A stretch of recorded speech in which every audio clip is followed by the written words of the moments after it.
ನಮಸ್ತೆ ಎಲ್ರಿಗೂ. ಎಲ್ಲರೂ ಚೆನ್ನಾಗಿದ್ದೀರಾ ಅನ್ಕೋತೀನಿ. ಇವತ್ತು ನಾನು ಮಾಡ್ತಿರೋ ರೆಸಿಪಿ ಉಪ್ಪಿಟ್ಟು ಮಾಡೋದಕ್ಕೆ ಏನು ರವೆ ಮತ್ತು ತರಕಾರಿ ಉಪಯೋಗಿಸ್ತಿದ್ನೋ ನಾನು ಅದೇ ರವೆ ತರಕಾರಿನ ಉಪಯೋಗಿಸ್ಕೊಂಡು ದೋಸೆ ಮತ್ತು ತರಕಾರಿ ಗೊಜ್ಜು ಮಾಡ್ತಾ ಇದ್ದೀನಿ. ತುಂಬಾ ಚೆನ್ನಾಗಿರುತ್ತೆ. ಬೆಳಗಿನ ತಿಂಡಿಗೆ ಚೆನ್ನಾಗಿರುತ್ತೆ, ಲಂಚ್ ಬಾಕ್ಸ್ಗೂ ಚೆನ್ನಾಗಿರುತ್ತೆ. ಉಪ್ಪಿಟ್ಟೆಲ್ಲ ಲಂಚ್ ಬಾಕ್ಸ್ಗೆ ಹಾಕೋಕ್ಕಾಗಲ್ಲ ಅಂದ್ಬಿಟ್ಟು ಇವತ್ತು ರವೆನೇ ಉಪಯೋಗಿಸ್ಕೊಂಡು ನಾನು ದೋಸೆ ಮಾಡ್ತಾ ಇದ್ದೀನಿ. ಅದ್ರ ಜೊತೆಗೆ ಅದೇ ತರಕಾರಿ ಉಪಯೋಗಿಸ್ಕೊಂಡು ಗೊಜ್ಜು ಮಾಡ್ತಾ ಇದ್ದೀನಿ. ಹೆಂಗೆ ಮಾಡೋದು ಅಂತ ನೋಡ್ಕೊಂಬಿಡೋಣ. ಅದಕ್ಕೂ ಮೊದಲು ನನ್ನ ಚಾನಲ್ ಸಬ್ಸ್ಕ್ರೈಬ್ ಮಾಡ್ಕೊಳ್ಳಿ. ಗಂಟ್ಲು ಕಟ್ಕೊಂಡ್ಬಿಟ್ಟಿದೆ, ಸ್ವಲ್ಪ ವಾಯ್ಸು ಬೇರೆ ಥರ ಬರ್ತಾ ಇದೆ, ಕ್ಷಮೆ ಇರಲಿ. ಮೊದಲಿಗೆ ನಾನು ಒಂದು ಕುಕ್ಕರ್ ಇಟ್ಕೊಂಡಿದ್ದೀನಿ. ಕುಕ್ಕರ್ ಬಿಸಿ ಆದ ತಕ್ಷಣ ಒಂದು 2 ಸ್ಪೂನಷ್ಟು ಎಣ್ಣೆ ಸೇರಿಸ್ಕೊತಿದ್ದೀನಿ. ಎಣ್ಣೆ ಸೇರಿಸ್ಕೊಂಡಾಯಿತು. ಎಣ್ಣೆ ಬಿಸಿ ಆದಮೇಲೆ ನಾನು ಒಂದು ಅರ್ಧ ಟೇಬಲ್ ಸ್ಪೂನು ಸಾಸಿವೆ ಹಾಕ್ಕೊಂಡಿದ್ದೀನಿ. ಸಾಸಿವೆ ಸಿಡಿತಾ ಇದೆ. ಸಾಸಿವೆ ಸಿಡಿತಿದ್ದಂಗೆ ನಾನು 2 ಹಸಿಮೆಣ್ಸಿನ್ಕಾಯಿನ ಉದ್ದುದ್ದಕ್ಕೆ ಕಟ್ ಮಾಡಿ ಹಾಕ್ಕೊಂಡಿದ್ದೀನಿ. ಅದು ಸ್ವಲ್ಪ ಫ್ರೈ ಆದ ತಕ್ಷಣ ನಾನು ಕರ್ಬೇವಿನ ಸೊಪ್ಪು ಹಾಕ್ಕೊಂಡಿದ್ದೀನಿ, 1 ರೆಕ್ಕೆ ಅಷ್ಟು. ಕರ್ಬೇವಿನ ಸೊಪ್ಪನ್ನು ಫ್ರೈ ಆಗ್ತಾಯಿದೆ. ಕರ್ಬೇವಿನ ಸೊಪ್ಪು ಫ್ರೈ ಆಗ್ತಿದ್ದಂಗೆ ನಾನು ಒಂದು ಸಣ್ಣದಾಗಿ ಕಟ್ ಮಾಡ್ಕೊಂಡಿರೋಂಥ ಈರುಳ್ಳಿ ಸೇರಿಸ್ಕೊಂಡಿದ್ದೀನಿ. ಈರುಳ್ಳಿನ ಚೆನ್ನಾಗಿ ಫ್ರೈ ಮಾಡ್ಕೊಂಡ್ಬಿಡ್ತೀನಿ. ಈರುಳ್ಳಿ ಬಣ್ಣ ಚೇಂಜ್ ಆಗಬೇಕು, ಅಲ್ಲಿವರೆಗೂ ಫ್ರೈ ಮಾಡ್ಕೊಂಡ್ಬಿಡ್ತೀನಿ. ಈರುಳ್ಳಿನ ಫ್ರೈ ಆಗಿದೆ. ಇವಾಗ ನಾನು ಇದಕ್ಕೆ ಒಂದು ಚಿಟಿಕೆಯಷ್ಟು ಅರಿಶಿನ ಸೇರಿಸ್ಕೊತೀನಿ. ಅರಿಶಿನ ಚೆನ್ನಾಗಿ ಮಿಕ್ಸ್ ಮಾಡ್ಕೊಂಬಿಟ್ಟೆ. ಈರುಳ್ಳಿಗೆಲ್ಲ ಚೆನ್ನಾಗಿ ಕಲರ್ ಬಂದಿದೆ ನೋಡಿ. ಅರಿಶಿನ ಏನಕ್ಕೆ ಹಾಕ್ತೀವಿ ಅಂದರೆ ಈ ಚಳಿಗೆ ಸ್ವಲ್ಪ ಒಳ್ಳೆಯದು ಅರಿಶಿನ ಉಪಯೋಗಿಸೋದ್ರಿಂದ ಅಂತ. ಇವಾಗ ನಾನು ಉಪ್ಪಿಟ್ಟಿಗೆ ಅಂತ ಏನು ತೊಗೊಂಬಂದಿದ್ದೆ ತರಕಾರಿ, ಸ್ವಲ್ಪ ಬಟಾಣಿ, ಒಂದು 4 ರಿಂದ 5 ಹುಳ್ಳಿಕಾಯಿ, ಒಂದು ಚಿಕ್ಕದು ಗೆಡ್ಡೆಕೋಸು, ಚಿಕ್ಕದೊಂದು ಆಲೂಗಡ್ಡೆ, ಒಂದು ಚಿಕ್ಕದು ಕ್ಯಾರೆಟು, ಇಷ್ಟೇ ತರಕಾರಿನ ಕಟ್ ಮಾಡಿಕೊಂಡು ಗ್ರೇವಿ ಮಾಡ್ಕೊತಾ ಇದ್ದೀನಿ. ಚೆನ್ನಾಗಿ ಮಿಕ್ಸ್ ಮಾಡ್ಕೋಬೇಕು. ಒಗ್ಗರಣೆದು ಅದು ಸ್ವಲ್ಪ ಬೇಯಲಿ, ತಿರುಗಿಸ್ಕೊತಾ ಇರೋಣ.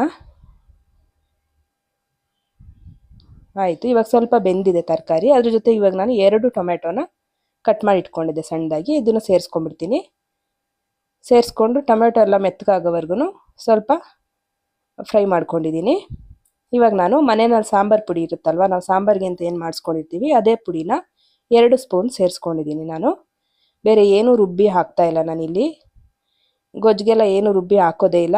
ಹಾಕಿದ್ರೆ ಅದು ಬೇರೆ ಥರ ಟೇಸ್ಟ್ ಬಂದ್ಬಿಡುತ್ತೆ. ಹಂಗೆ ಮಾಡಿದ್ರೆ ತುಂಬ ಚೆನ್ನಾಗಿರುತ್ತೆ ನೋಡಿ. ಇದೆಲ್ಲ ಮಿಕ್ಸ್ ಮಾಡ್ಕೊಂಡಿದ್ದೀನಿ ಪುಡಿ ಹಾಕ್ಕೊಂಡು. ಇವಾಗ ನಂಗೆ ನೀರು ಎಷ್ಟು ಬೇಕೋ ಅಷ್ಟು ಸೇರಿಸ್ಕೊತೀನಿ. ಅಂದರೆ ತರಕಾರಿ ಮುಳುಗೋ ಅಷ್ಟು ನೀರಾದರೆ ಸಾಕು, ತುಂಬ ತೆಳ್ಳಗಾಗೋದು ಬೇಡ.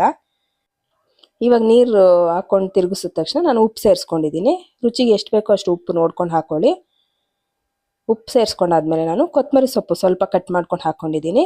ಇದಾದ ತಕ್ಷಣ ನಾನು ಕಾಯಿ ತುರಿ ತುರಿದಿಟ್ಕೊಂಡಿದ್ದೆ, 1 ಹಿಡಿಯಷ್ಟು ಕಾಯಿ ತುರಿ, ಹಸಿ ಕಾಯಿ ತುರಿನ ಸೇರಿಸ್ಬಿಟ್ಟು ಕುಕ್ಕರ್ ಮುಚ್ಚಿಬಿಟ್ಟು 1 ವಿಷಲ್ ಬರ್ಸ್ಕೊಂಡಿದ್ದೀನಿ. ನೋಡಿ ಈ ಥರ ಆಗಿದೆ,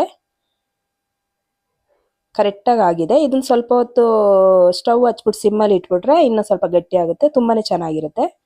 ನಿಮ್ಗೆ ಈ ಥರನೇ ಕನ್ಸಿಸ್ಟೆನ್ಸಿ ಇರಲಿ ಅಂದರೆ ಇರ್ಬೋದು, ತೊಂದರೆ ಇಲ್ಲ. ಈಗ ಗೊಜ್ಜು ರೆಡಿ ಆಯಿತು. ಈಗ ನಾನು ದೋಸೆ ರೆಡಿ ಮಾಡ್ಕೊಂಡ್ಬಿಡ್ತೀನಿ.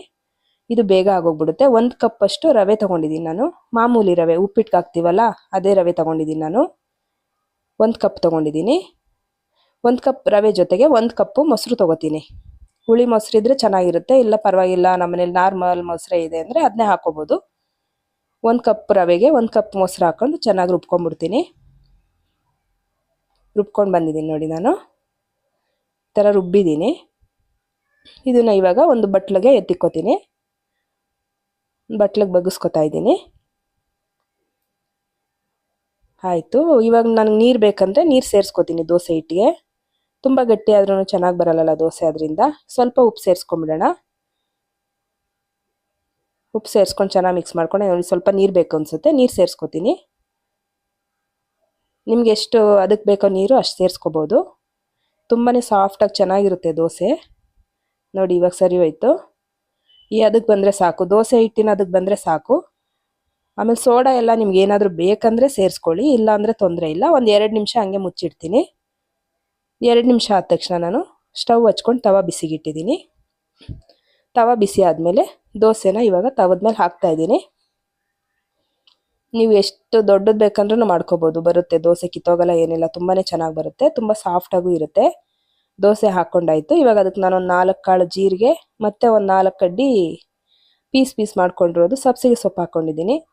ಒಂದು ಚೂರು ಬೆಣ್ಣೆ ಹಾಕ್ಕೊಂಡು 2 ಸೈಡು ಬೇಯಿಸ್ಕೊಂಬಿಡ್ತೀನಿ. ನೀವು ಬೆಣ್ಣೆ ಇಲ್ಲ ಅಂದರೆ ತುಪ್ಪ ಹಾಕೋಬೋದು, ಇಲ್ಲ ಎಣ್ಣೆನೂ ಸೇರಿಸ್ಕೋಬೋದು. ನಾನು ತವಕ್ಕೆಲ್ಲ ಏನು ಎಣ್ಣೆ ಸವರಿಲ್ಲ. ಅದರಿಂದ ಸ್ವಲ್ಪ ಬೆಣ್ಣೆ ಸೇರಿಸ್ಕೊಂಡಿದ್ದೀನಿ. ನೀವು ಎಷ್ಟು ಬೇಕಾದರೂ ನಿಮಗೆ ತುಪ್ಪ ಬೆಣ್ಣೆ ಎಲ್ಲ ಜಾಸ್ತಿ ಇಷ್ಟ ಆಗುತ್ತೆ ಅಂದರೆ ತಿಂತೀವಿ ಅಂದರೆ ಸೇರಿಸ್ಕೋಬೋದು. ನೋಡಿ ಇದೇ ಥರ ಒಂದೊಂದೇ ದೋಸೆಗಳನ್ನ ಹಾಕಿ ನಾನು ತೋರಿಸ್ತೀನಿ ನೋಡಿ ಎಷ್ಟು ದೋಸೆಗಳು ಮಾಡ್ಕೊಂಡಿದ್ದೀನಿ ಅಂತ. 2 ಸೈಡು ಬೇಯಿಸ್ಕೊಂಡ್ರೆ ಮುಗೀತು. ತುಂಬಾ ಈಸಿಯಾಗಿ ಆಗೋಗ್ಬಿಡುತ್ತೆ. ಹುಳಿ ಬರಬೇಕು ಅನ್ನಂಗಿಲ್ಲ, ರಾತ್ರಿ ಎಲ್ಲ ನೆನೆಸಿಡಬೇಕು ಅನ್ನೋದೇನಿಲ್ಲ, 10 ನಿಮಿಷಕ್ಕೆ ಆಗೋಗ್ಬಿಡುತ್ತೆ. ಉಪ್ಪಿಟ್ಟು ಮಾಡಬೇಕು ಅಂತ ಅಂತಿದ್ದು ನಾನು ಇವತ್ತು ಇದೆರಡೂ ಮಾಡ್ಕೊಂಡ್ಬಿಟ್ಟಿದ್ದೀನಿ. ಒಂದು ತಿಂಡಿಗೂ ಆಯಿತು, ಲಂಚ್ ಬಾಕ್ಸ್ಗೂ ಆಯಿತು. ತುಂಬಾ ಚೆನ್ನಾಗಿ ಬಂದಿದೆ. ನೀವು ಒಂದ್ಸಲ ಟ್ರೈ ಮಾಡಿ, ಹೆಂಗೆ ಬಂದಿತ್ತು ಅಂತ ಹೇಳಿ. ನಿಮಗೆಲ್ಲ ರೆಸಿಪಿ ಇಷ್ಟ ಆಯಿತು ಅಂದ್ಕೋತೀನಿ, ಮತ್ತು ವಿಡಿಯೋ ಕೂಡ ಇಷ್ಟ ಆಗಿದೆ ಅಂದ್ಕೋತೀನಿ. ನನ್ನ ವಾಯ್ಸ್ ಸ್ವಲ್ಪ ನಿಮಗೆ ಡಿಸ್ಟರ್ಬ್ ಮಾಡ್ಬೋದು, ಸಾರಿ. ವಿಡಿಯೋ ಇಷ್ಟ ಆಗಿ ಮತ್ತು ರೆಸಿಪಿನೂ ಇಷ್ಟ ಆದರೆ ನನ್ನ ಚಾನಲ್ ಸಬ್ಸ್ಕ್ರೈಬ್ ಮಾಡ್ಕೊಳ್ಳಿ. ಹಂಗೆ ಒಂದು ಲೈಕ್ ಕೊಡಿ, ಶೇರ್ ಮಾಡಿ, ಏನಾದರೂ ಇದ್ದರೆ ಕಮೆಂಟ್ ಮಾಡಿ ಹೇಳಿ. ಧನ್ಯವಾದಗಳು.